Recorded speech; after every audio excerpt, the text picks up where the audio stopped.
2023 is going to be a very long year. We have a minimum of 8 bills that we need to pass, excluding possible private members' legislation. So it is going to be one of those intense years. And also this is going to be our last year together in the 6th Parliament. I would like to thank everybody for the good spirit with which we have worked. Let's make 23 to be even more better and ensure that we meet all our deadlines, so that the 7th Parliament, when it starts, it does not start with a backlog of bills that needs to be passed. We must prioritize bills that have got constitutional court deadlines where there are no read-in provisions as the bills that needs to be passed before the end of the year. It will be important that we also deal with the JICS bill, which we know that we were able to get an extension by the Constitutional Court, and that extension ends in November. So it would be important that that bill is processed so that we meet the Constitutional Court deadline. So we are having 2 bills that we started processing last year. That is the cannabis bill and the hate crime, hate speech. It will be important that we conclude those bills so that we are able to move to the other bills, the other 7 bills that we still need to conclude as this 6th Parliament.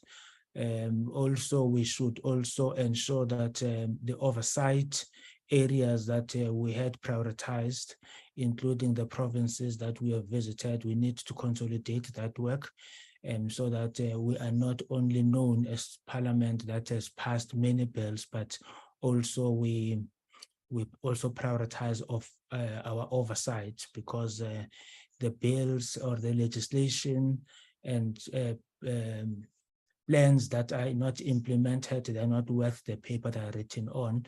So it's important to ensure that we also do rigorous oversight, so that the entities that report to us, we ensure that they do meet their targets, because it is only when they meet their targets that we can be able to change the lives of our people. Everything that we do, ultimately the proper assessment of what we do is not the number of bills we have passed, but how we are changing drastically the lives of our people for the better. So I would like to welcome you all, honorable members and everybody on the virtual platform, and those that have visited us. I see Judge Cameron is also part of the meeting. Welcome, Judge Cameron. So thank you, Mr. Chair. Thank you very much. Today we have some few items on the agenda, and the reason that we have so many items on the agenda is because initially we were scheduled to start on the 24th, which was Tuesday. We had to change the program because the House Chair called the meeting of the chairs for in fact, it was supposed to be today, but it was rescheduled. So that has had an impact on our program. But this, the agenda might appear to be having many items, but I'm quite sure that we'll be able to dispense with most of those issues quite expeditiously. We have, can you flag the agenda? In the meantime, let me just say we'll deal with the consideration of the committee program, the briefing by the Department of Justice and Constitutional Development on the repeal of the Transkeian Penal Code, the briefing by the Department on the Constitution 18th Amendment, the briefing by Honorable Mr. M.G.E. Hendricks on the Maintenance Amendment Bill, that is the private members bill. And then lastly, we will deal with the progress report by the Department of Correctional Services on the introduction of the JICS bill. Members, I would propose that because there is generally nothing to report on the JICS bill, that we start with the JICS bill so that we can release the department to go into other duties. And then after that, we can deal with the committee program, and then the Transkeian penal code, and then then it will be Mr. Hendricks, and then the 18th amendment. Will that be in order? Chair, good morning and to everybody. Can we have the two justice bills together? We actually thought we were on first, but if you want to do the JICS bill, that's fine. But can we do the 18th amendment penal code together as per the program? Thanks. I think that will be fine, and welcome, Deputy Minister. I think that would be fine. Is that in order, members? Yes, Chair. Thank you very much. Can we start with the progress report by the Department of Correctional Services on the introduction of the JICS bill? I was in fact, I was in contact with the minister, and we have gone through the report that was in fact that was given to us. I think it was circulated. Quite clearly, there has been no progress. There has been no progress since the last time we met, and since the Constitutional Court gave us the extension, there has been no progress. And I think the biggest challenge is not with the Department of Justice and Correctional Services or JICS. I think the problem is with the Department of Finance.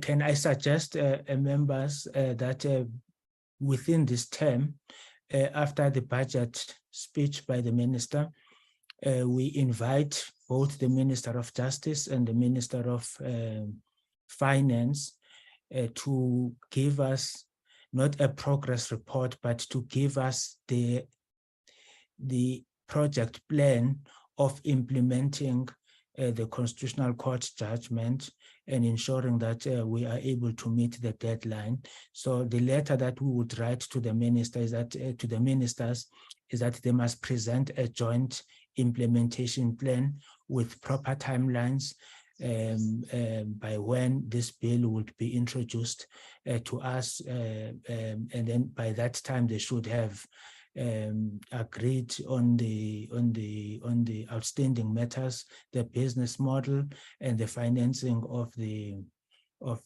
new entity. Would that be in order, members? Yes, Chair, thank you. Thank you. Is there any objection to that?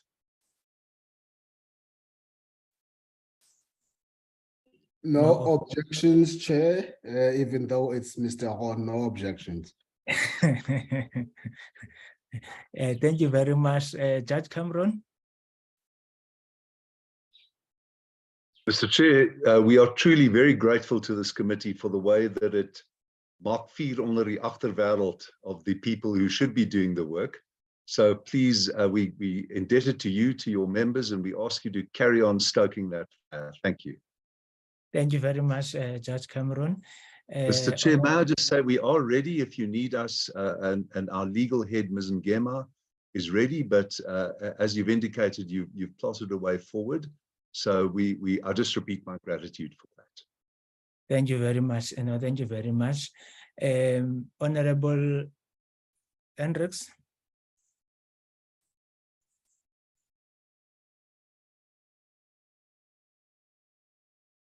Honorable Hendricks.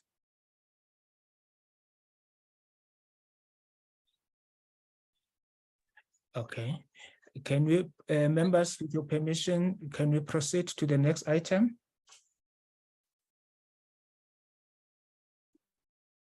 Yes, Chair. Thank you very much. Consideration of the committee report, committee program. The program, as agreed last year, was first circulated to the leaders of parties in our committee, and then it was circulated to all members of the committee. I think it will be taken as read, but I would like to draw your attention to the Judiciary Day on the 24th of February. We have received a letter which was circulated to all members from the Chief Justice inviting the committee to attend the Judiciary Day on the 24th of February this year in Johannesburg at the Constitutional Court. We think that that is one of the important dates to note. And then the other one is the outstanding meeting with the Minister of Justice and the Minister of Public Works. That has been confirmed. It's proceeding. And I know that we have a progress report that we have received from Honorable Horn. Honorable Ramulubeng will be going to Limpopo next week for the progress report. And Honorable Jelle will also be going to Gauteng.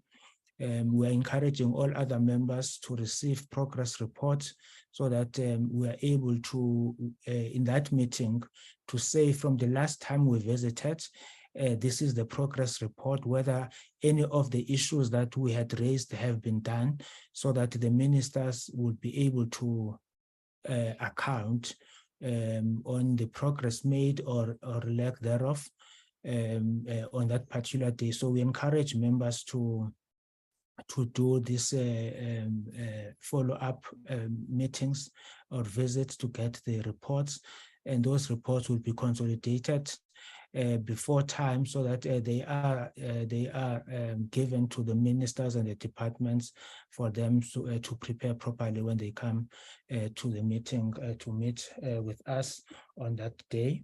So those are the two important dates that I think we would need to look at. And then I think the other one that maybe we might need the decision of the meeting. You remember we had agreed last year that we need a meeting with the minister and the heads of entities that report to the Department of Justice, so that we can deal with all the matters that have been raised with us, either during the budget votes or during the annual reporting reports that have not been attended to. We identified the SIU, we identified the information regulator, but there is also a view that we just need to invite all of them, including Legal Aid South Africa, even if they have not raised their issues. Let us not assume that because we did not pick up any issue during our engagement with them, that they might not have issues to raise. And we also thought that it should be on the 8th because everybody would be in Cape Town, so that we don't have the meeting in Pretoria. We just meet in Cape Town with the minister and all heads of institutions. Can I have comments on the program and on the issues that I've raised?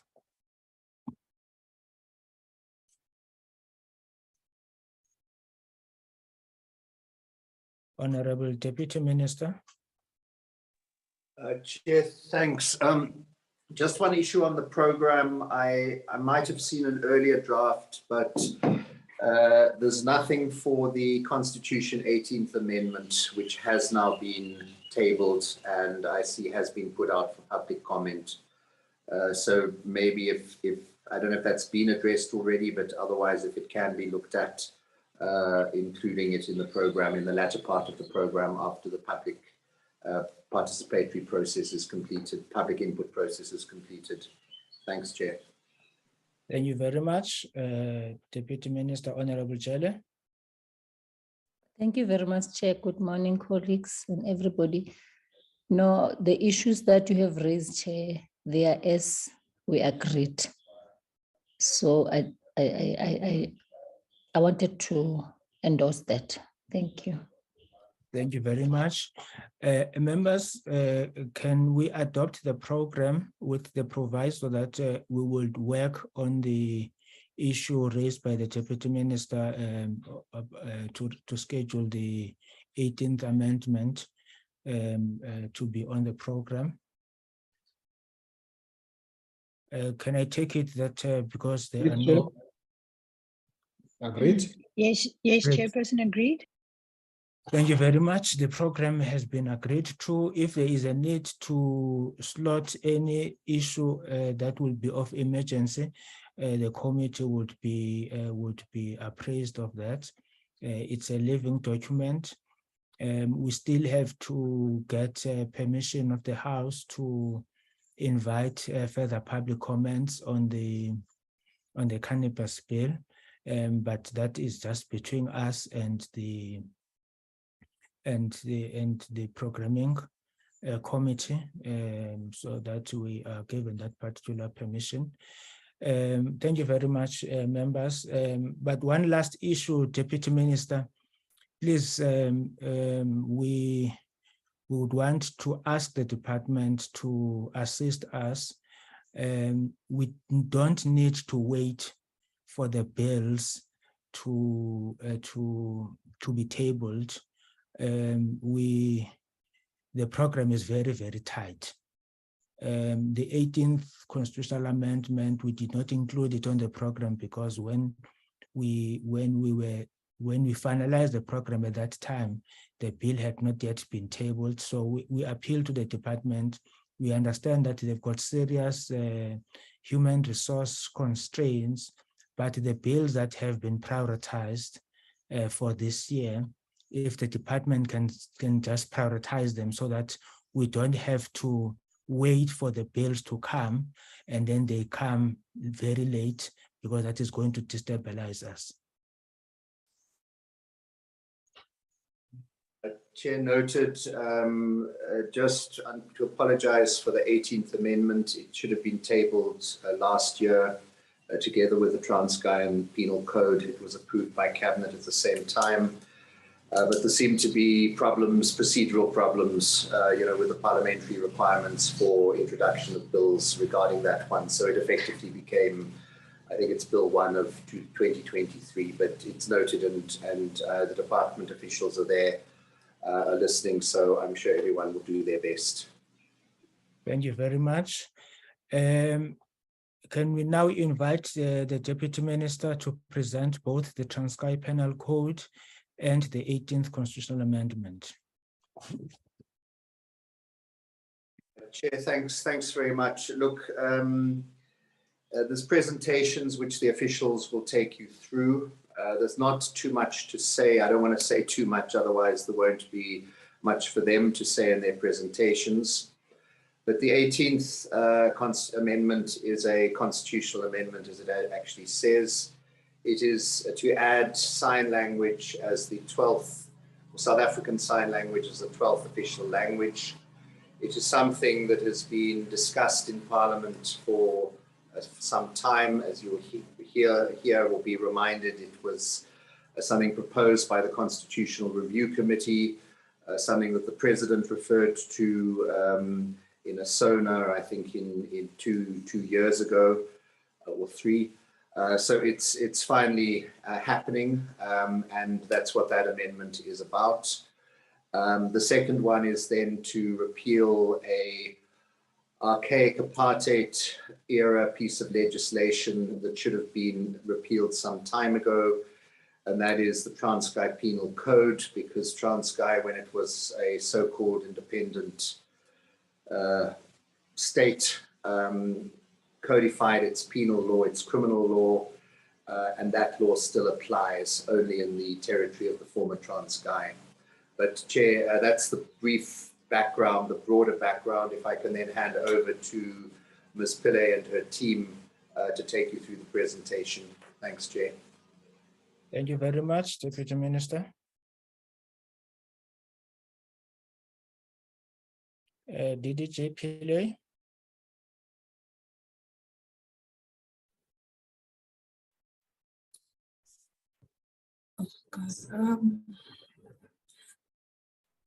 Good morning, Chairperson and members of the committee. I'm here in the boardroom with the relevant officials.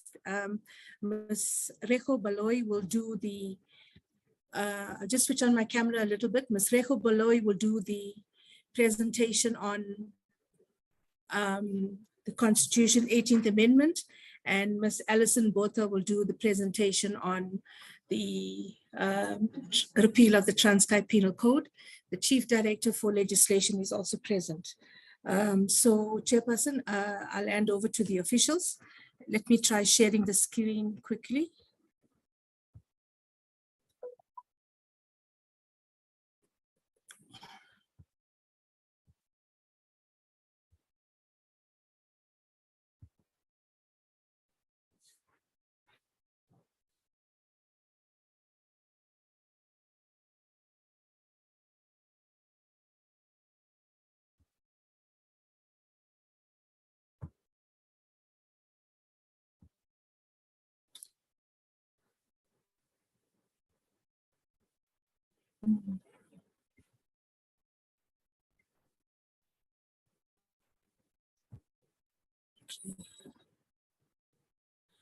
Thank you, Chairperson. We are now ready to proceed. I hope the screen is visible on screen sharing, and I'll invite Ms. Reho Baloy.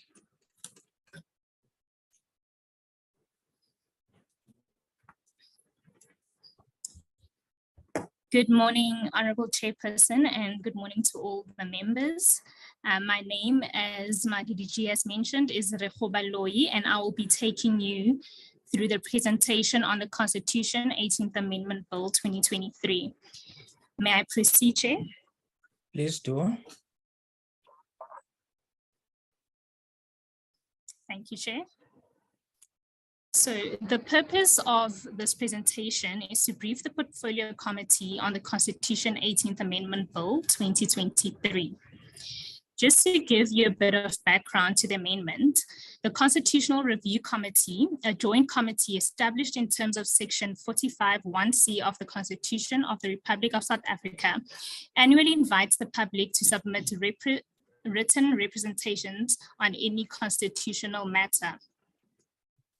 In 2016, the committee received submissions that proposed an amendment to Section 6(1) of the Constitution to include South African Sign Language as an official language. The committee recommended the amendment of Section 6 of the Constitution, which recommendation was adopted by Parliament.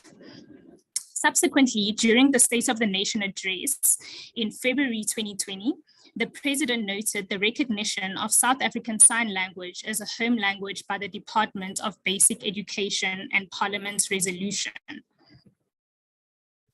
The Constitution and the rules of the National Assembly provide that a minister intending to introduce a Constitution Amendment Bill in Parliament must, before introducing the bill, comply with Section 74(5)(a) and (b) of the Constitution.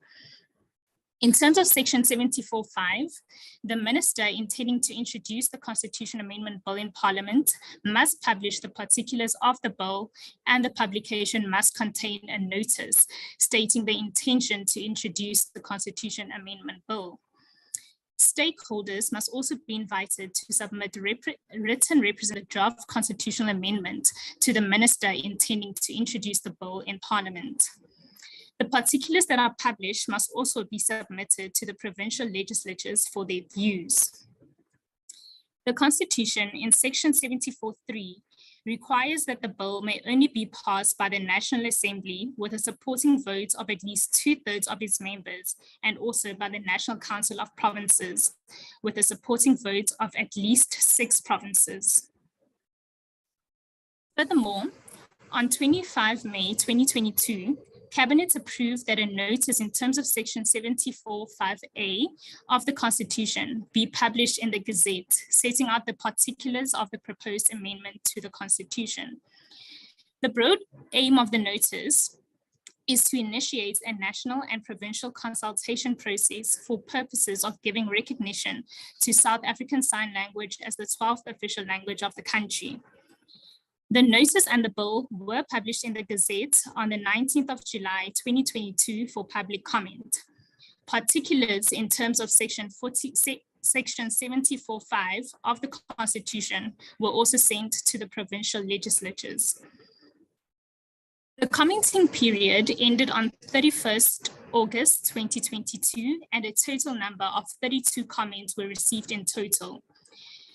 The comments highlighted the current lack of accessibility by persons who are deaf and welcomed the constitutional amendment.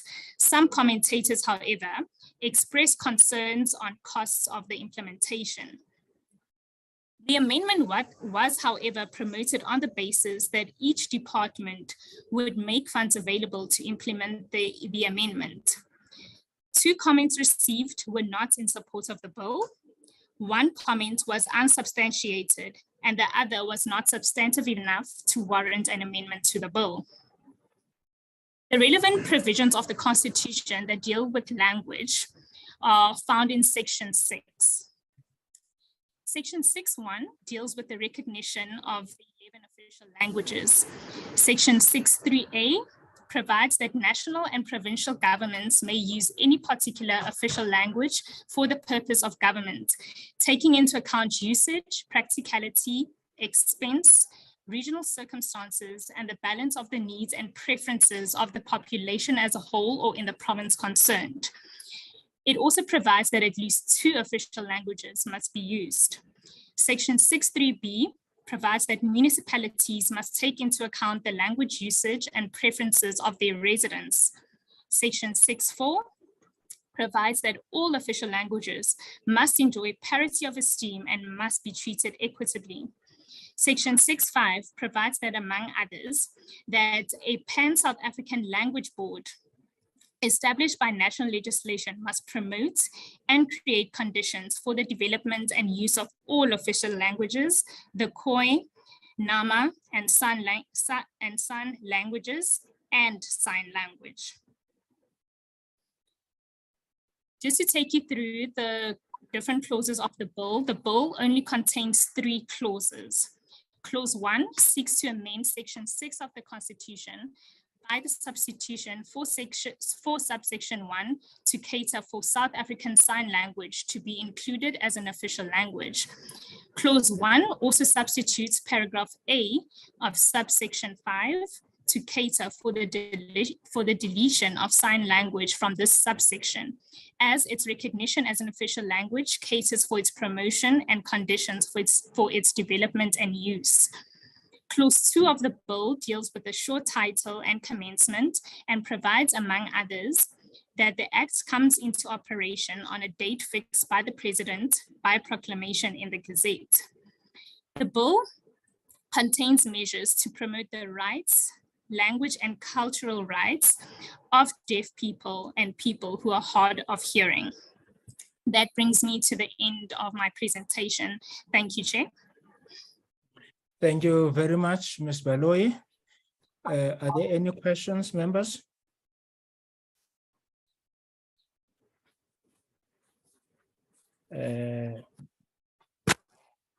Honorable Levo Trochen.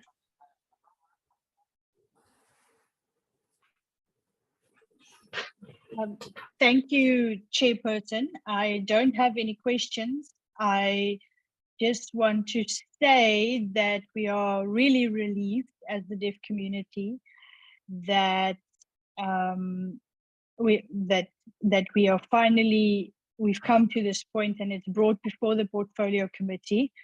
And I'd like to thank everyone that was involved, including Department of Arts and Culture, PanSouth, and Department of Justice and Correctional Services for bringing this forward. Just to inform you that, including myself as well as the deaf community, we're looking forward to look at the public submissions, etc. And we're just very appreciative that we finally reached this stage. Thank you, Chair. Thank you very much. I thought, Honorable Nevot Trochen, you were going to inform the committee that my granddaughter is very proficient in sign language. Thank you very much, Honorable. Yes, Chair. Honorable Horn. Yes, thank you, Chair. And once again, good morning to all colleagues and the department, deputy ministers on the platform and the judge. Chair, I think as a matter of principle, we must say that this is to be welcomed. It is a proposed amendment to our constitution, which as a matter of fact will give better effect, if not full effect, to the dream in the preamble that South Africa belongs to all who live in it. So that is as a point of departure from our side. While we are going to deal technically only with then the amendment of the Constitution, I wonder whether we could be advised at this stage, because we know that historically there has been disgruntlement about the manner in which has been given effect to the development and the equitable treatment of all of our other official languages.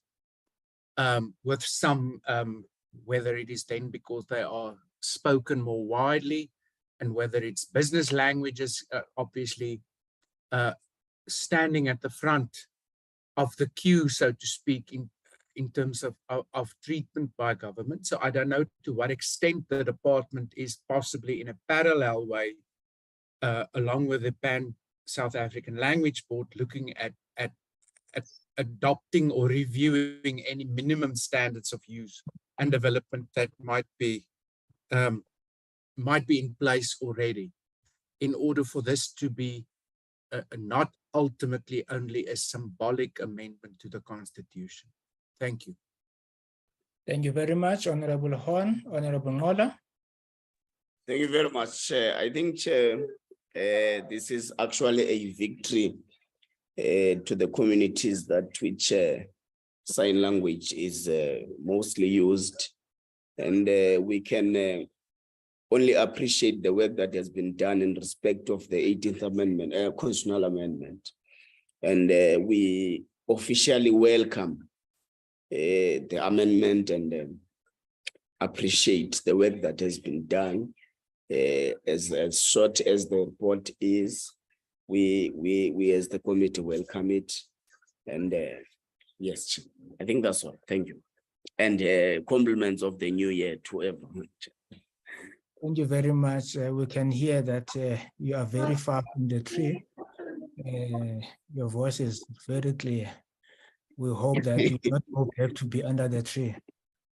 Yes, Chair, hoping that Honorable Drachen will conduct some few classes, extra classes to help us learn the sign language now. Thank you. Yes. No, thank you very much. Thank you very much to the department. Led Chair, by the Deputy Chair, Minister. apologies. Honorable Neva Druchen has a hand up again. Honorable Neva Druchen.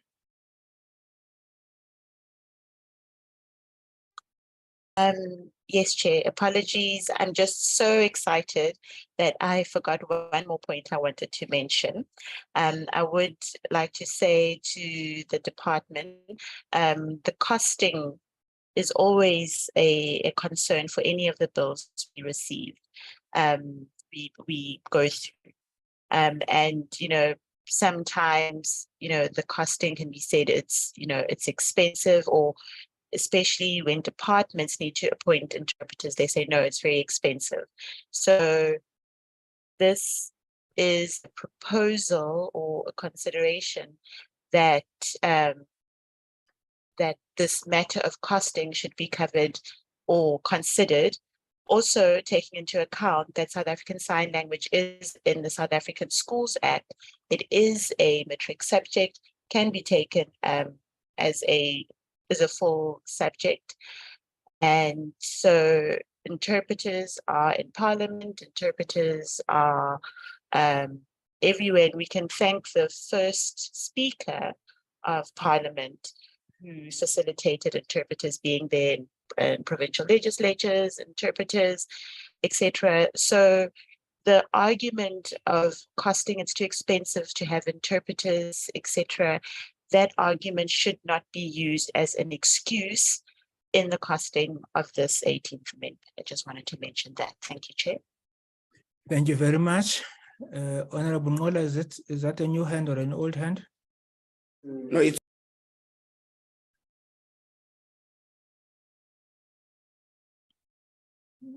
Okay, I think it's an old hand. Honorable Deputy Minister, any closing remarks on this issue? Yeah, no, Chair, thanks very much for all the comments and for the support. There is, I think it's one of government's slogans this year of leave nobody behind, and it's important that the deaf community is not left behind. There was already provision in the Constitution for promotion of sign language. Now it's being moved up to be an official language. There might be a minority, but as I said, it's important that nobody is left behind. On the issue raised, let me start with Honourable Nivo Drushin's point on costing. As was said, departments are expected to implement this on their own. Department of Basic Education has already moved quite far in terms of ensuring the implementation of provisions for South African Sign Language. I would have thought that any member of the public accessing government services who is deaf and uses sign language would be entitled to communicate with sign language, and arrangements would need to be made for somebody to assist them communicate if there's nobody in-house. But those are things that I think probably we can come back with more detail on. On Mr. Horn's point, look, the issue, as you'd know, is we have to do all the constitutional amendments. Some of those amendments, or many of those amendments, don't relate directly to the courts or to the Department of Justice or Correctional Services. And the issue of the promotion of languages and Pansalb fall under the Ministry of Sports, Arts and Culture. So I would want to suggest that those questions on the promotion of languages get put to that ministry and department, because those are the people responsible for it. Thanks, Chair. Thank you very much. I see no other hands. Can we proceed to the Transkei Penal Code?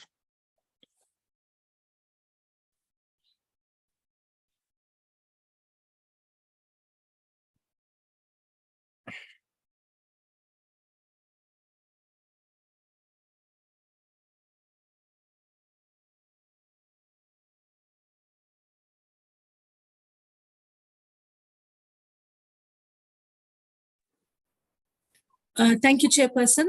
I'll call upon Alison Botha to take us through this presentation. Thank you.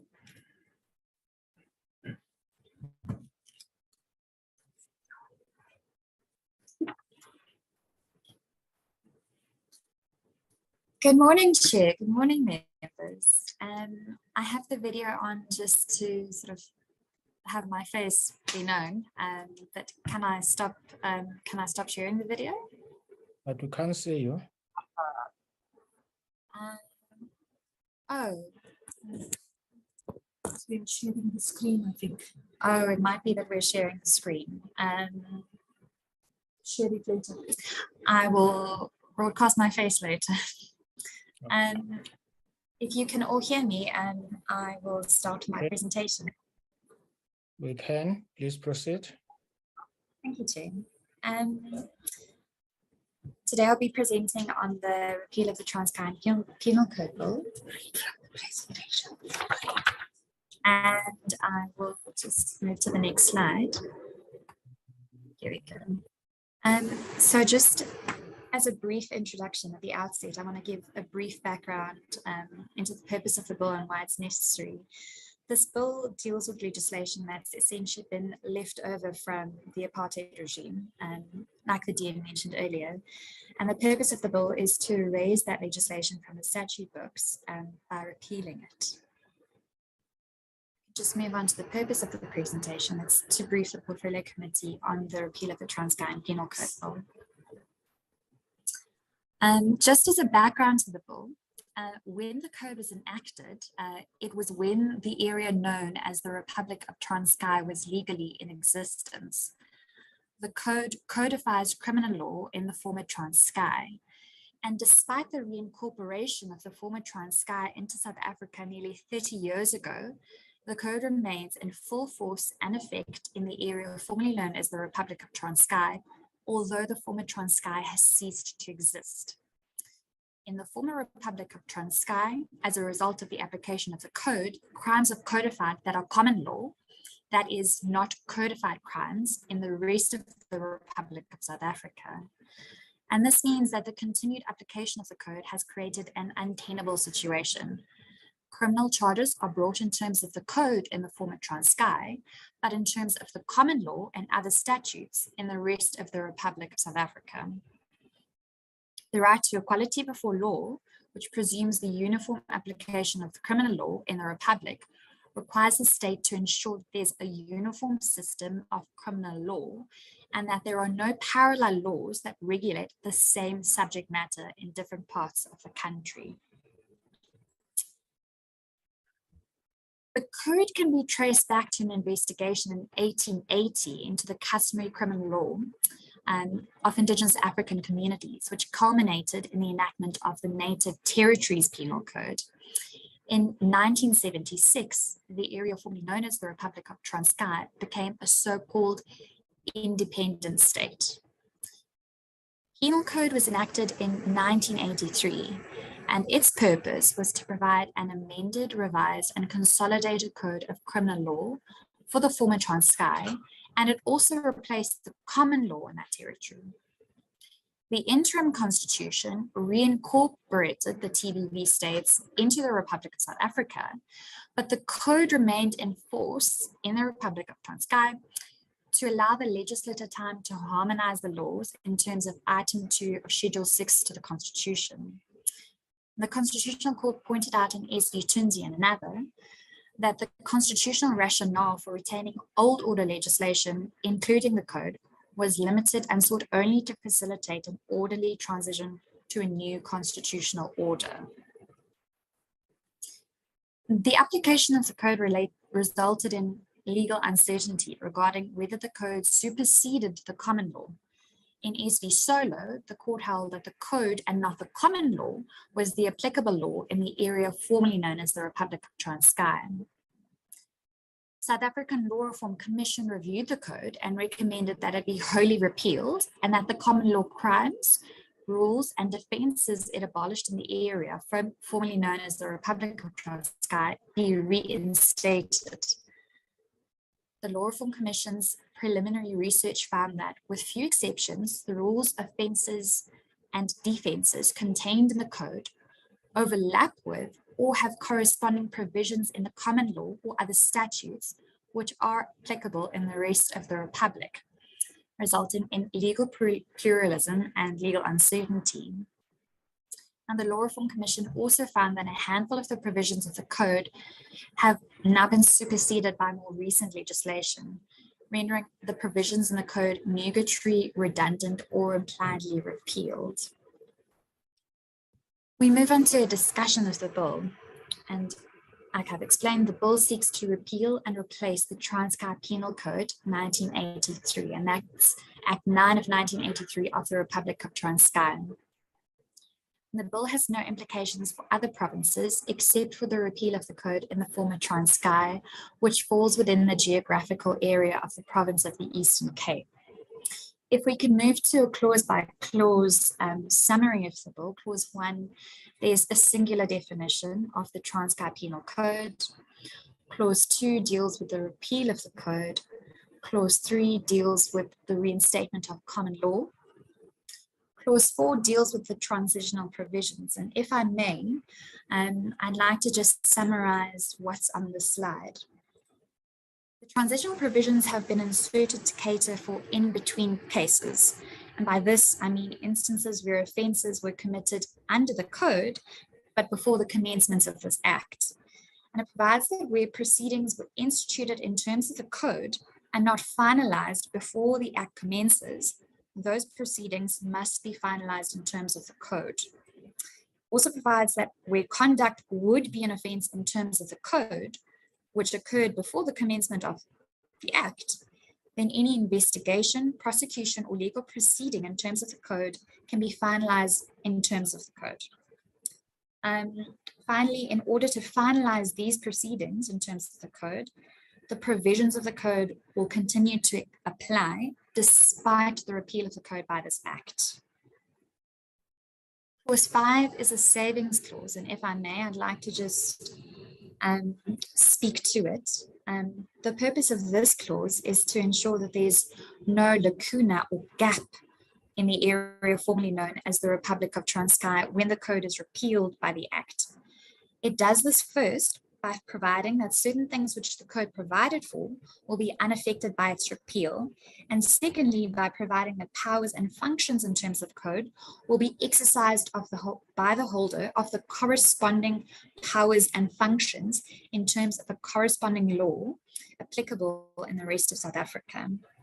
Finally, Clause 5 provides that when the code is repealed by this Act, any reference to any law in operation in the former Transkei to the code should be construed as a reference to a law in operation in the rest of South Africa. Clause 6 is the final clause, and it's the short title and commencement, and that the Act will take effect on a date fixed by the President by proclamation in the Gazette. Reached the end of the presentation. Thank you very much. Thank you very much, Ms. Botha. Are there any questions, members?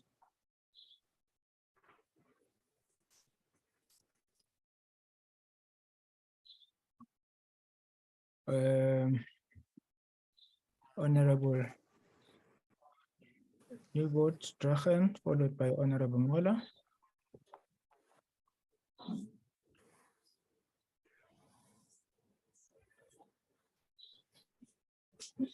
Thank you very much, Chair. Thank you very much, Chair, and good morning to all, and thank you for the presentation.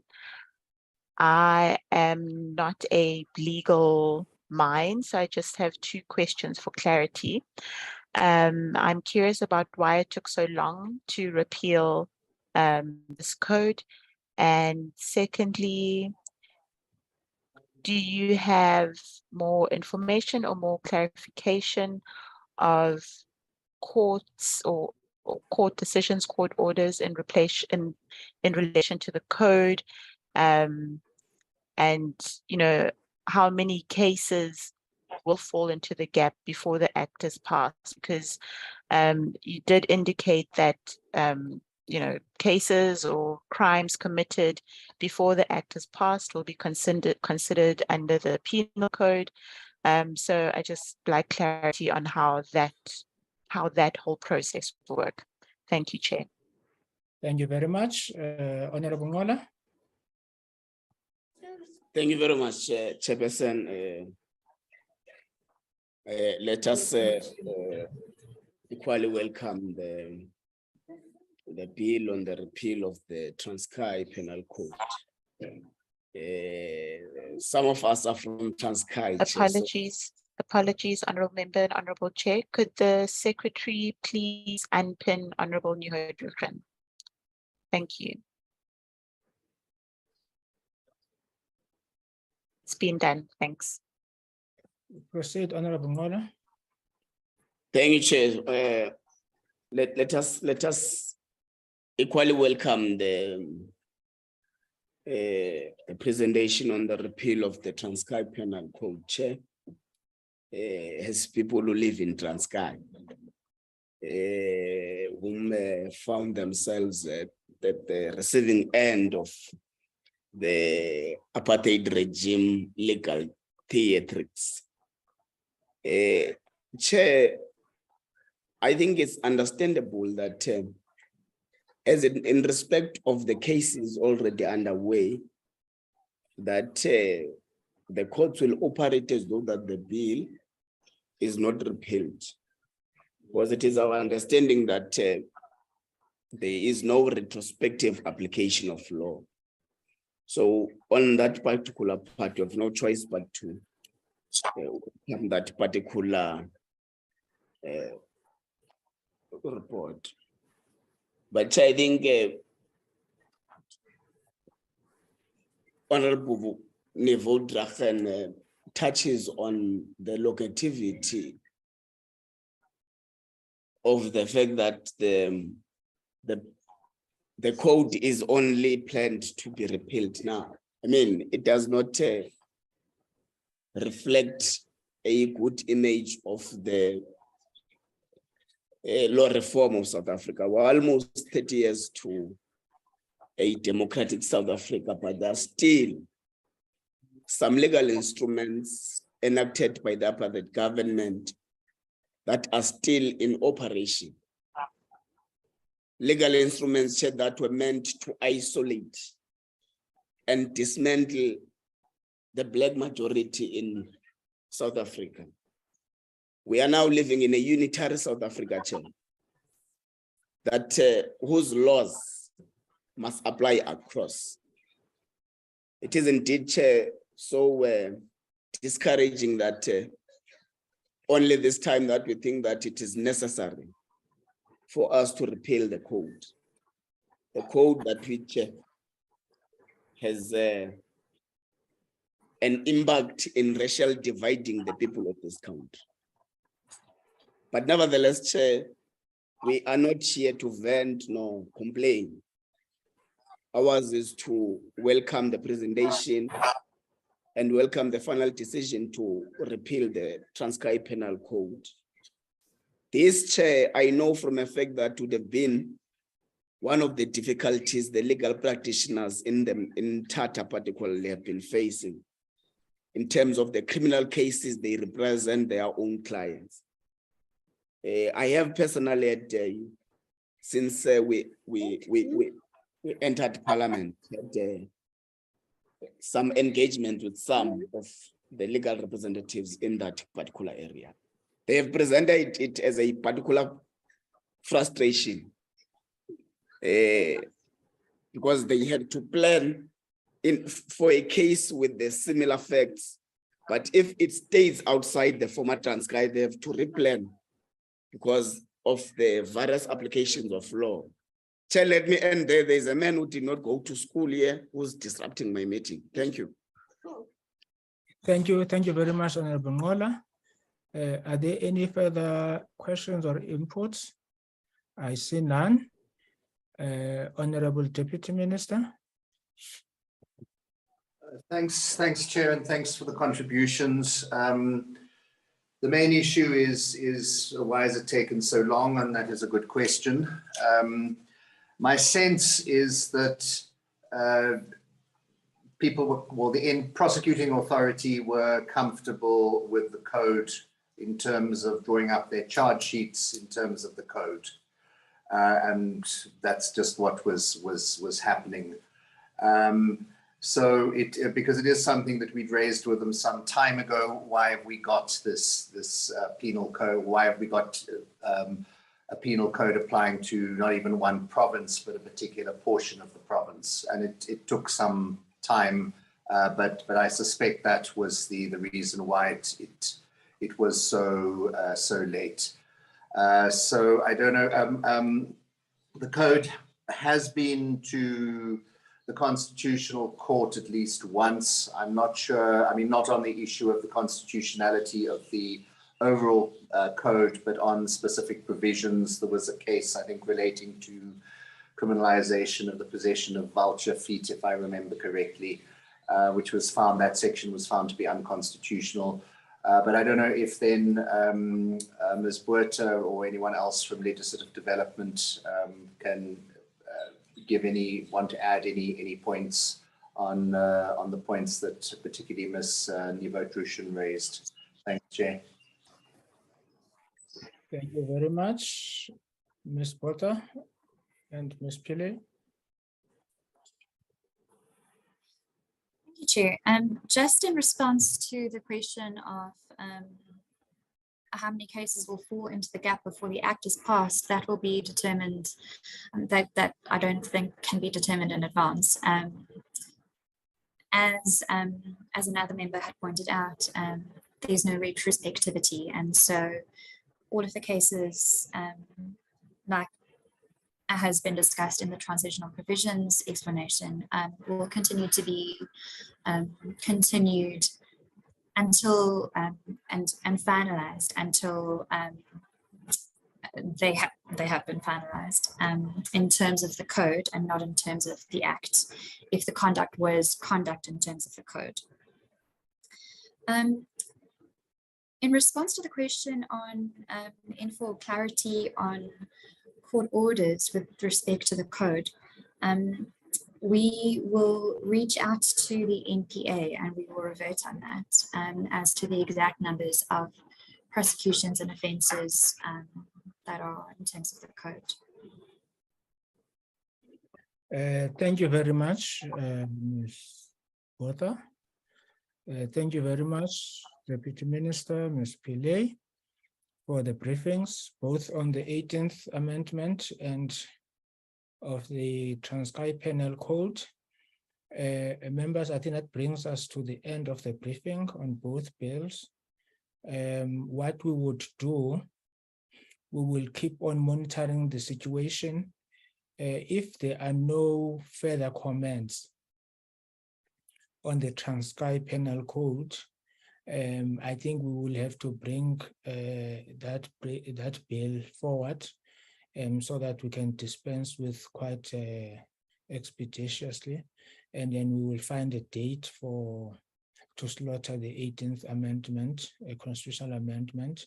But what we want to do is what we would like to achieve is that before we rise this term, we should have debated both bills before the National Assembly, and they should be on their way to the National Council of Provinces so that we can focus on other bills. Especially there is a bill that we are really looking forward to processing. Is the bill that is a judicial, I think, Judicial Matters Amendment that deals with the issues of people who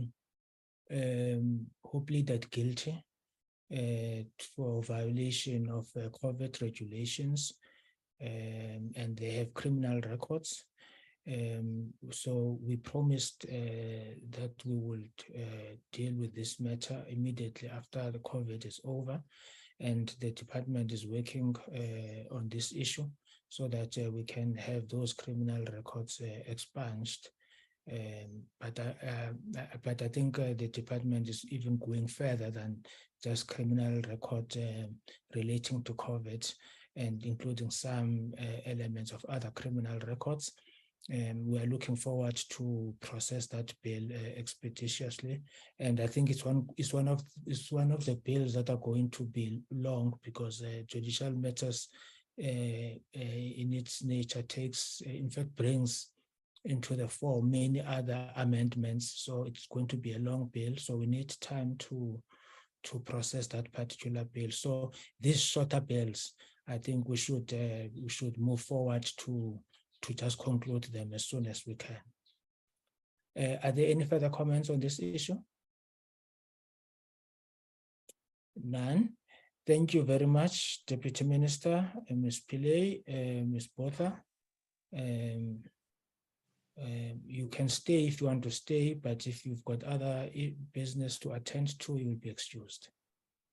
Chair, thanks. I'll be leaving, but officials from the department will be staying to listen to Mr. Hendricks' presentation. Oh, yes. Thank you very much, Deputy Minister. Honorable Hendricks. Thank you very much, Honorable Chair. I hope you can hear me now.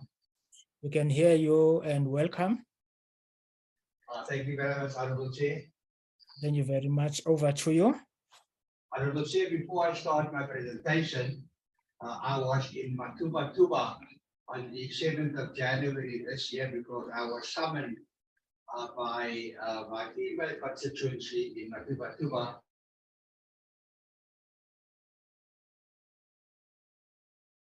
that they cannot wait a day longer to get the fathers to pay maintenance for the children. So I then listened to their concerns, and I was thrilled the Honourable Chair when you invited me soon after that to make a presentation. Honorable Hendricks, I think your line is not that good. Maybe if you When we published our proposed bill in Honorable Hendricks, your line is not good. Maybe you must switch off the video. Okay. Switch off the video. I'm in Parliament, Honourable Chair, and I was out thinking, yeah. Is it better now, Honourable Chair? Let's try, not that good, but just proceed. We will advise you accordingly. Okay, thank you very much. Like I've said, Honourable Chair, I was in Matuba, and the woman sent a very strong message to Parliament that they can't wait a day longer for the fathers of the children to pay maintenance. As you know, we have published in the Government Gazette inviting comments that we had a debate in Parliament by all political parties in a mini plenary session. I've sent the transcript of that my presentation to honourable members. And as you know, Honourable Chair, being just one member in Parliament, we don't have all the resources like other honourable members have, so I had to prioritize. And I did not prioritize this concern of women that fathers do not pay maintenance for their children. My office then tried to persuade me to make this a priority, and I eventually agreed to a webinar which I will come to later on, which convinced me to make this a top priority because it was going to help the country also to deal with gender-based violence, because as a result of disputes between the fathers and mothers of children, it often leads to gender-based violence. So I'm very happy for the opportunity to present to you also another short bill. And I hope, Honourable Chair, that you will treat this short bill as you're going to treat the other short bills to dispense of it as soon as possible. Honourable Chair, if I start with the presentation in a minute. Next slide, please.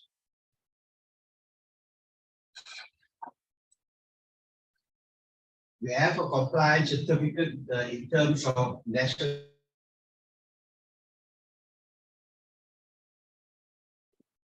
legislative drafting team for the Assistant Special Prince, in that we have a bill before you, Honourable Chair, that is constitutionally compliant and meets the rules of Parliament. And there you can see proof of the certificate that has been issued to us. Now I want to come to the bill, and the bill wants to align the existing text with the proposed definition for complainant, making provision for where a complainant or a person who is acting on behalf of a minor complainant may lodge a complaint relating to maintenance. As we know, children do not always live with their mothers. There are other, like the bogus, aunts that they often live with. Also, the bill deals with the powers of maintenance officers when dealing with investigations and inquiries relating to maintenance matters. And, for example, providing for the complainant who is being advised of and entitled to claim allowances for subsistence and travel to and from court. The bill also addressed the question of mediation and arbitration, and I want to spend some time on that, Honourable Chair, with your permission. In the corporate world, I worked a lot in the CCMA. I must have dealt with over 1,000 cases, most of them very successfully. So I understand the value of speedy resolution of disputes by means of mediation and arbitration. The evidence that we have obtained, which I will come to later on, is that applications for maintenance by the mothers of children, some can be dragged to 7 years. And very often we find that the fathers of children, they know all the tricks in the book, and matters relating to maintenance is delayed and delayed. And we just felt that from the research that up to 7 years is just too long, because during that 7 years, there's no food on the table for the child. The bill, amongst other things, extend the powers of maintenance office with regards to investigations and inquiries relating to maintenance matters. The bill further extends the payments of entitlements and allowances which are paid to witnesses in terms of the Maintenance Act to complainants as well. The calculation of the transport or accommodation will be the duty of the relevant clerk of the court, and these are used for plaintiffs, largely mothers, and in the same such calculation that we done previously for the defendants, largely fathers and witnesses in court matters. So the silver bullet, Honorable Chair, is that the culprits, let me call myself a culprit, let me call the fathers culprits who are called to the maintenance court, get cash to pay for their traveling expenses. They get cash to pay for their hotel, but the complainant, which is a mother, who already has no money to put food on the table for the children, because mothers mostly look after the children, they get no such assistance. And this complaint we heard over and over again. Al-Jamaa has 10 parliamentary constituency offices throughout the country. So I made a point whenever I visited the constituency offices, and I do that very regularly, to visit the maintenance courts closest to where I am. And obviously there are long queues, and I speak to the women in the queues. My members take me to these queues, and the complaint is that how difficult it was for them to get money for 3 taxis, and then to stand in a long queue, and then to find accommodation in the street, because sometimes they have to stay the next day. They can't go back to the village or the suburb where they are. So although the aims of the Maintenance Act were to bring a fair, equitable and sensitive maintenance service with simplified, speedier and cheaper procedures, like the CCMA and like the experience I had in the CCMA, obviously prioritizing the rights of children as well as the improved effectiveness of enforcement, it was however introduced as an interim measure pending a review of the South African maintenance system by the South African law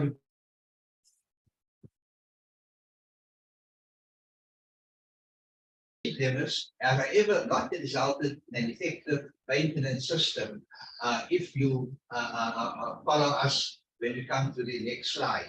The rights of children is key in terms of our constitution. So while the Maintenance Act gives effect to the rights of children as set out in section 28 of the Constitution, various studies have undertaken since the amendments to the Act have highlighted challenges regarding the effective operation of the law and maintenance system.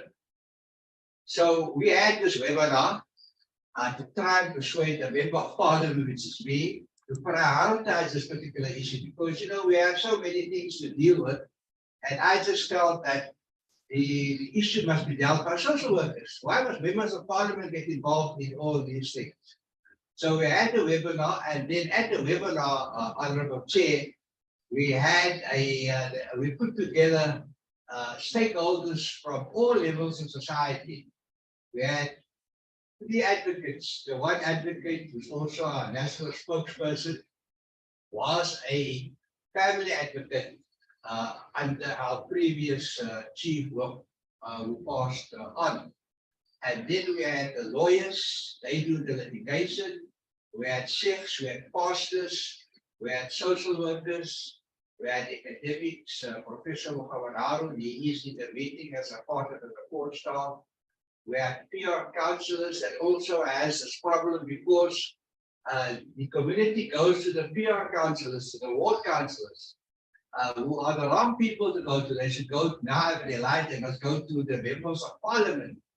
Our head of our Women's League, Mrs. Billy Latuli, came up to say, please, honorable member, we must do something about this because my father, Chief Albert Latuli, felt that fatherhood is very important and that we need to tell men what their responsibility are.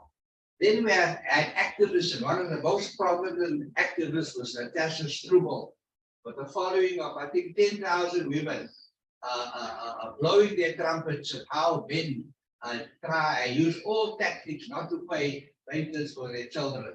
We also brought a single dad, and they all contributed to the seminar. So the challenge, Honourable Chair, is that the system remains in disarray with all due respect and best endeavours.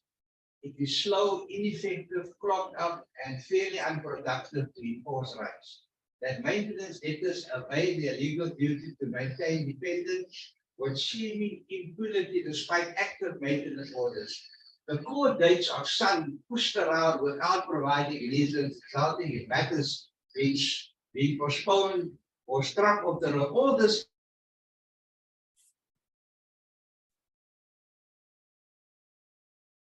offices.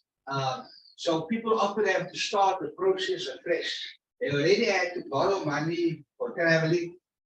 They had to sleep in the street, and then the file gets lost.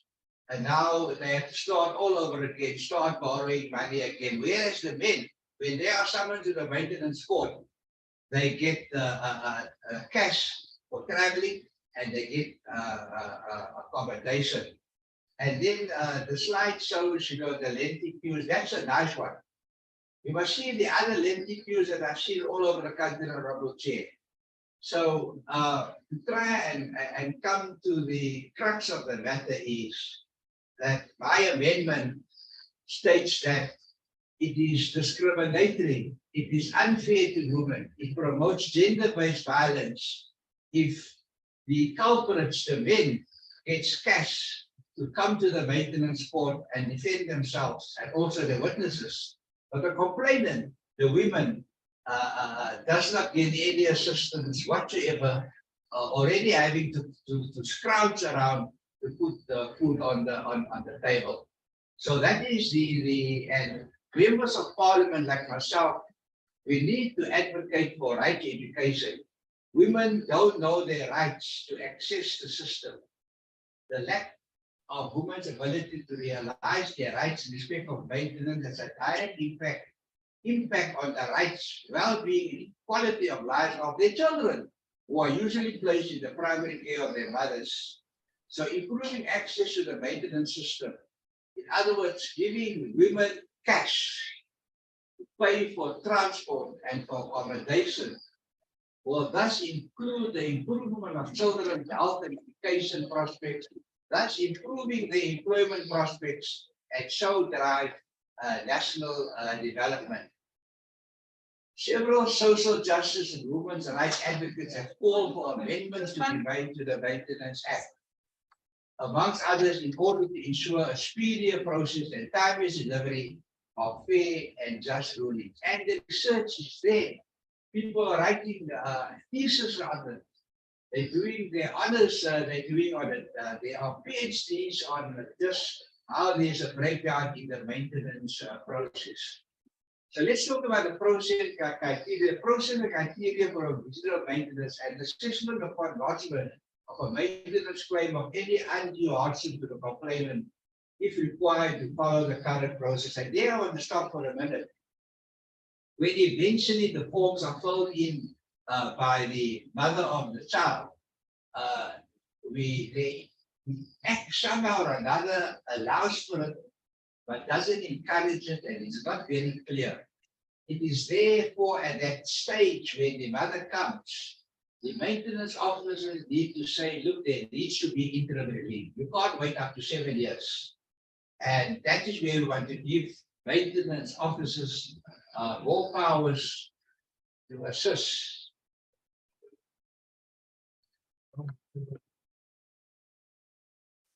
How do people Sorry, probably how these people can impact on.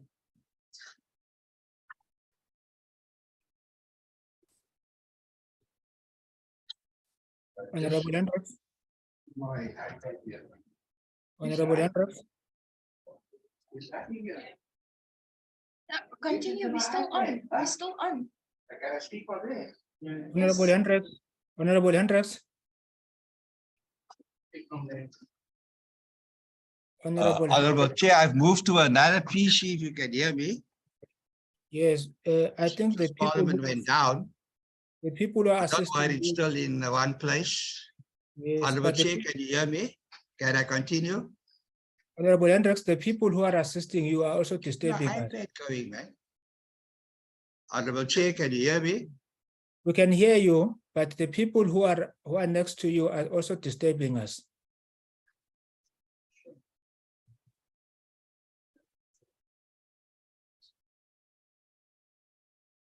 Can you proceed? Recording in progress. Honorable Chair, I moved to another laptop. It seems we have There is an echo. Honorable Chair, can you hear me now? Yes, we can hear you. Can I continue, Honorable Chair? Yes, please do. Honorable Chair, can I continue? Yes, yes, Honorable Hendricks. Honorable Chair, can you hear me? Yes, we can hear you. Honorable Chair, can you hear me? Proceed, Honorable Hendricks. Honorable Chair, can you hear me? I don't call him in here. Committee Honorable Secretary, Chair. can you phone Honorable Hendricks? Yes, Chair. Maybe we can take 5. Yes, can we take a 2-minute break and come back at 10 to?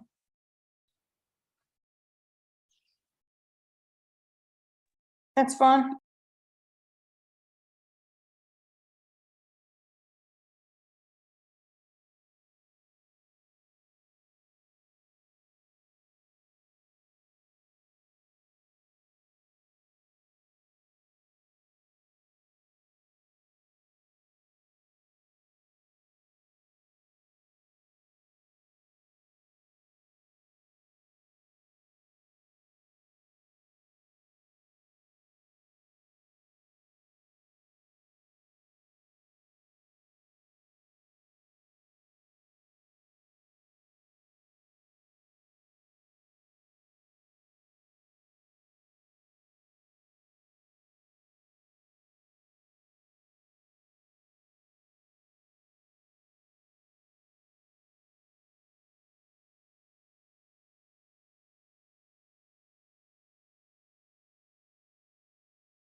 My apologies, Honorable Chair. I'm in a parliamentary boardroom and the electrician just switched us off.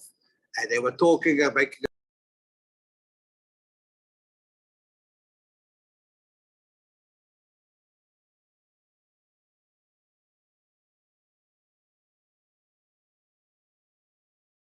to carry on. Please do. Much clearer now.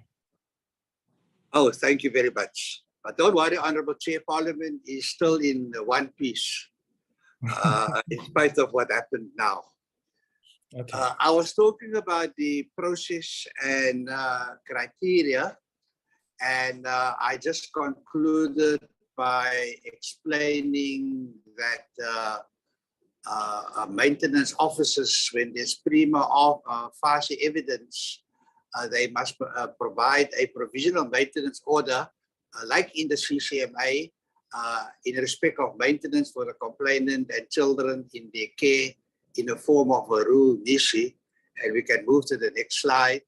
So a provisional maintenance order is also one of the amendments that I am proposing to the Maintenance Act.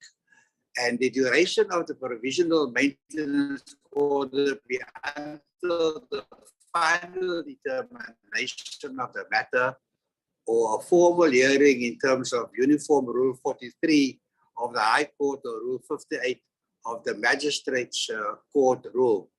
So the first amendment, like I said, Honorable Chair, was for women to get cash for transport and accommodation like men, so that we equal the playing fields and they can have their day in the maintenance court. And now we are talking about the garnishee order because in spite of a provisional order, there must be assistance to women to apply for a garnishee order, although it's an interim arrangement where the respondent fails to abide by the provisional maintenance order. The complainant being advised of and entitled to claim allowances for subsistence and travel to and from court. So men are advised of their rights and witnesses are advised of their rights to get cash for travel and for accommodation. And now it will be an educational process and MPs must play a very important role here if these amendments are approved, that women will have the same rights as men, so that we have more and more women having redress and access to our courts, which they have been denied because they can't afford the travel expenses and the accommodation. So yes, the women, this will assist them, but it will assist, Honorable Chair, to conclude, it will assist the many thousands of children that don't have food on the table, and this puts a heavy burden on the resources of the state and social welfare departments, because very often the men are working, they can pay the maintenance, but they are not doing so. We hope the committee will consider these amendments because it will bring much relief to children all over the country. Thank you very much, Honorable Chair. Thank you very much, Honorable Hendricks, for the private members' bill and for the briefing. Members, are there any questions to Honorable Hendricks?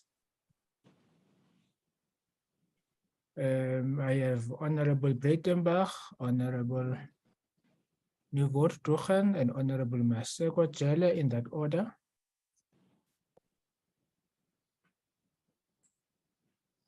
Thank you, Chair, and good morning to everybody. I'm sorry, I've got a bad logo on. I'll switch my camera off. No, please don't do that. Sorry, my dog is now chosen to play with his toy right at this moment. Come on, man. I don't necessarily have questions for the Honourable Hendricks. Just a moment, let me just take that toy away. Come, give me this.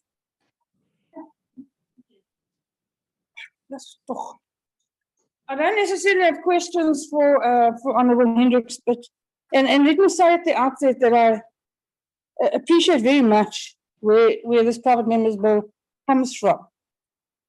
I understand that it means well, and it seeks to address what are serious problems in the maintenance system in the courts in South Africa. I'm not entirely sure that the amendments that he proposes, and let me add that I didn't hear his entire presentation, I only heard about half of it. So if I missed something, please forgive me and bear with me. My view is simply this: the maintenance system in South Africa is now so dilapidated, so dysfunctional, so completely user unfriendly, that it does not serve the purpose for which it is intended. And I'm not entirely sure that an amendment bill will do what needs to be done. The amendments proposed are not bad amendments. They may or may not assist. It will again depend on systemic difficulties, systemic delay, inherent and serious problems within the system.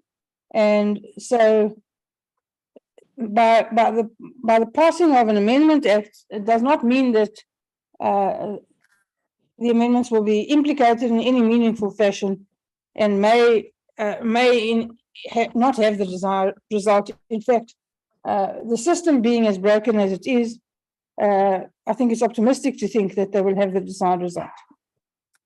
I would suggest that we don't discard this private members bill completely. It has clearly taken a lot of work, research has been done, and we can perhaps have a look at building on it and then proposing an entire revamping of the maintenance system in South Africa.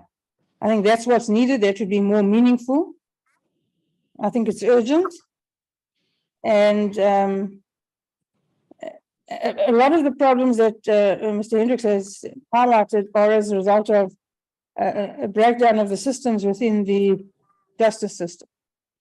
Passing of an amendment bill is not going to change that. It's not going to amend that. It's really putting a very small sticking plaster over a big gaping wound.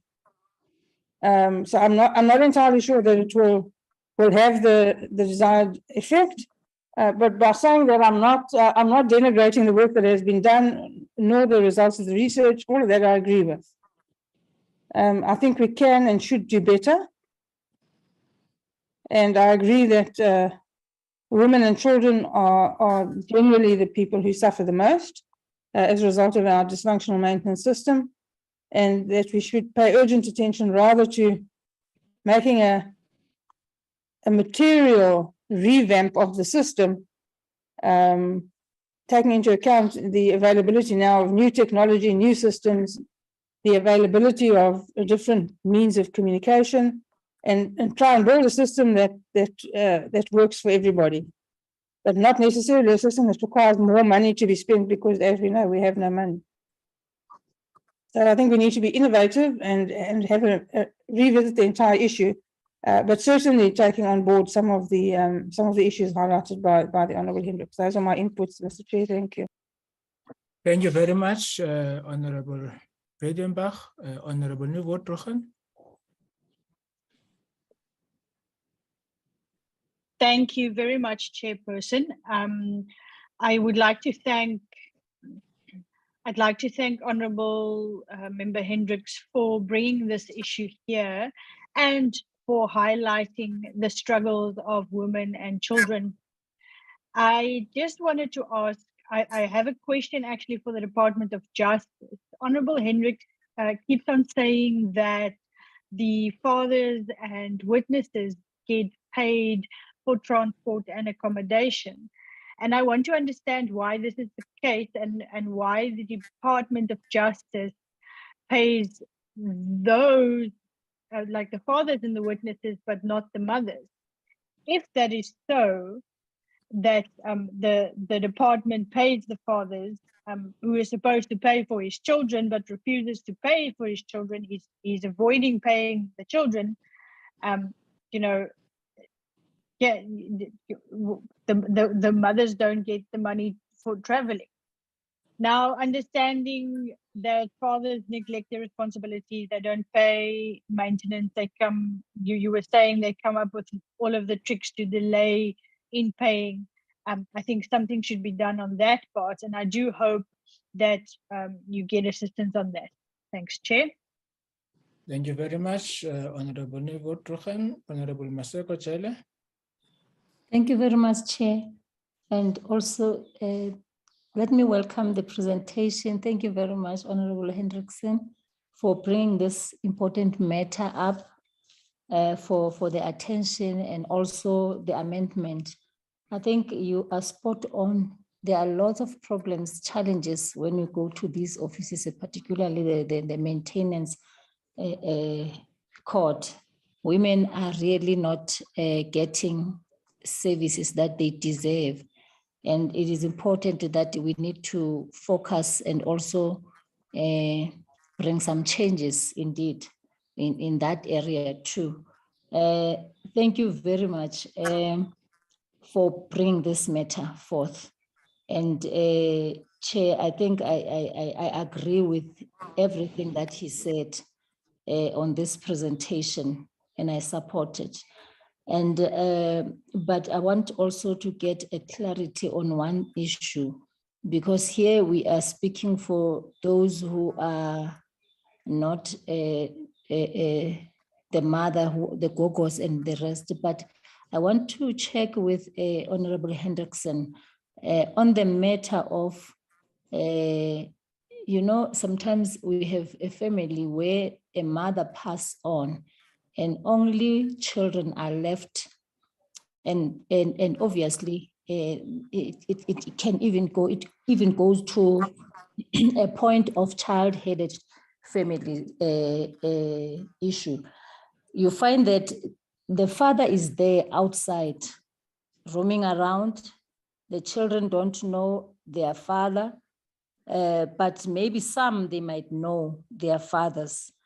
Can this investigation that we are talking about here maybe, or have you considered that it can be extended, that investigation can be extended also to these children, helping these children to find also their fathers and also be accommodated in making applications, in making sure that even if there is no gogo or uncle who is taking care of them, they themselves, the elder one, can be able to do an application for themselves.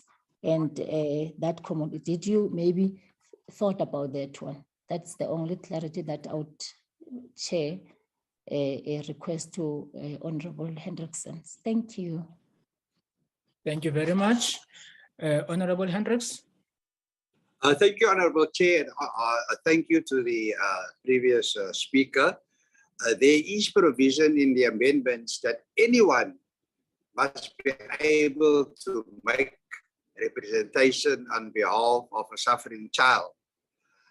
Maybe that particular clause can be amended if the portfolio committee so wishes, in brackets to say including the child themselves, or including the child who heads up the family.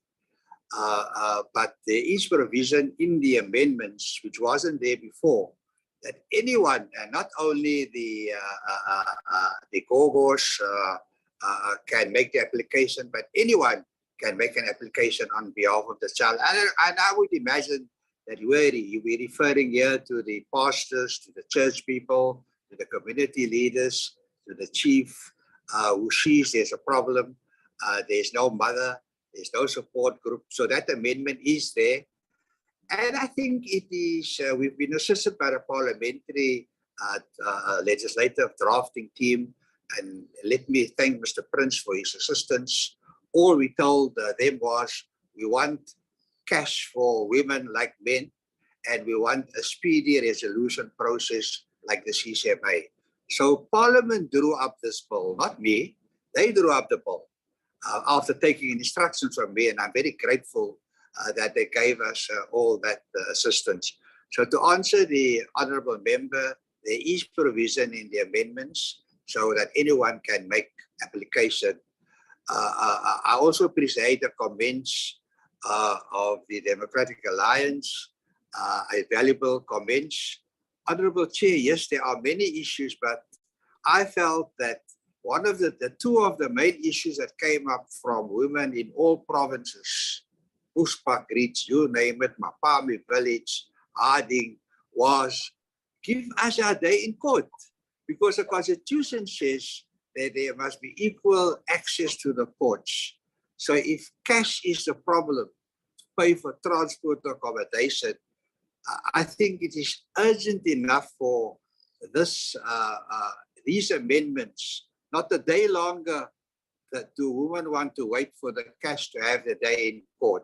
So yes, there are problems with the court system. We have tried to address it by giving the maintenance office more powers. We've introduced the interim provisional order, and that would obviously bring some relief. The Law Commission, Honorable Chair, took nearly 10 years to review the whole system, and we still have flaws. We can't wait another 10 years to prevent an opportunity for women to get some cash, to travel to the maintenance courts, and to have a speedy resolution process while we may look at overhauling the system again, and that will see the light of day maybe in 7-10 years' time. But the message I got in Maputa Puta was, Honorable Hendricks, we can't wait a day long, and I didn't know what to answer them, not knowing that you're going to invite me today. And I really like to thank you that I can now go back to them and tell them, look, I did present your case to the Portfolio Committee. They are looking at it, and that is what we would want to hear. Thank you, Honorable Chair. Thank you very much, Honorable Hendricks. I think procedurally, we have to give the department an opportunity to come back with some responses to the proposed bill. And then thereafter, we will have deliberations as the committee. If we are of the view that the bill, we should proceed with the bill, then the necessary steps would be taken of inviting public comments and processing the bill. And then if the view is that we should not proceed with the bill, then we will write a report to the House, because I think there was a first reading of the bill in the House. So from now on, we will invite the department to respond to the private member's bill, and then thereafter we will have deliberations as a committee, and then that will guide us as to which way we are going to take as the committee, whether we are going to proceed with the bill or not to proceed with the bill. Ms. Pillay, you know the pressures that the legislative drafting has. I propose that we give you 3 weeks to respond to the bill as it is, and then so that we can, after that, we can have those deliberations. Will that be fair, Ms. Pillay? Yes, Chair. It's CHS Civil Major, the Chief Director. Ms. Pillay is just stepped out of the boardroom. The time frame is okay, Chair. Will engage internally in the department with the section that deals with maintenance as well, so that we can then come back to the Portfolio Committee as requested. Thank you. Yeah, thank you very much. The committee secretariat will be in contact with yourselves as to the date by which you must come back to the committee with the responses, and then we will schedule that deliberation. Honorable Hendricks, you would be, as a member of the parliament and as a member of the committee, you would be also be free to participate in those deliberations to further give clarity, or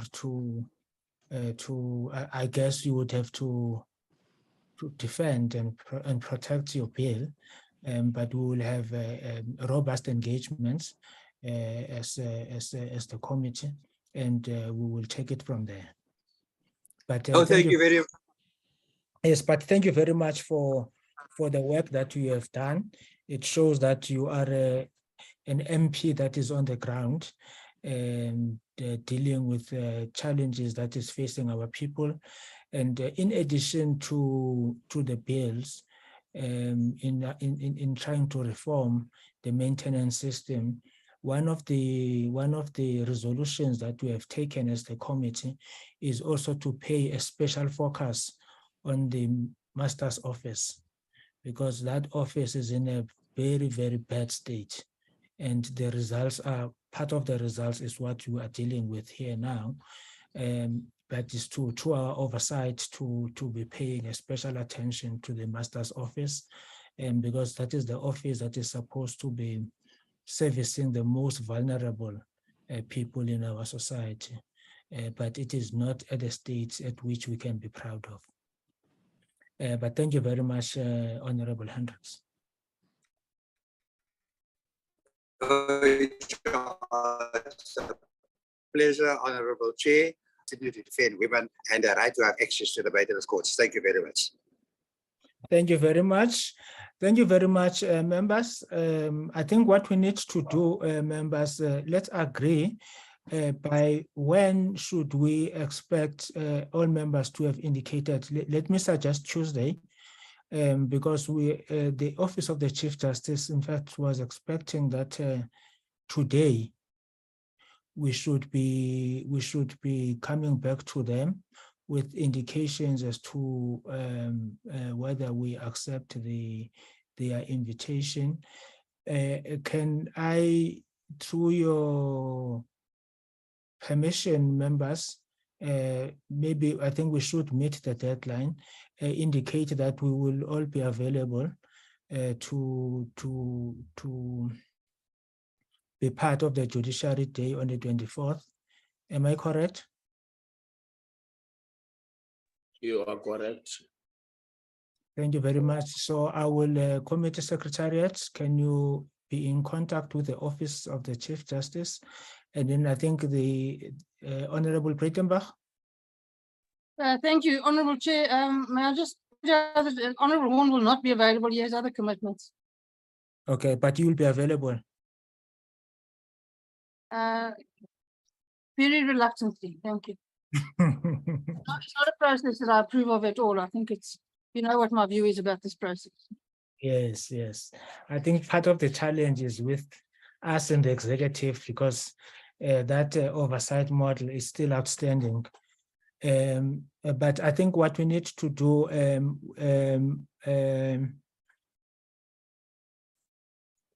on the 24th, members, after, because this Judiciary Day starts at 10, let's say until 1 o'clock, what else can we do? We have also this request that has been outstanding for some time by the Legal Aid South Africa, whether we can just slaughter them in after that. So if we agree to it, then maybe we should, members can use their tickets to fly to Johannesburg, and then maybe if there is a need for people to sleep over, if we have to attend to that meeting with Legal Aid, I think those arrangements can be made. But I think the first thing is the decision of the committee. After the Judiciary Day, do we want to do anything else, or people will be wanting to come back home?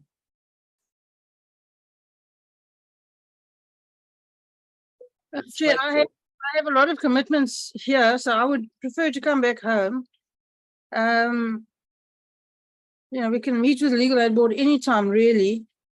But if the whole committee is going to be in Gauteng, I think it might be more effective if we paid an unannounced, with the emphasis on unannounced oversight visit to either the Pretoria Magistrates Court or the Johannesburg Magistrates Court.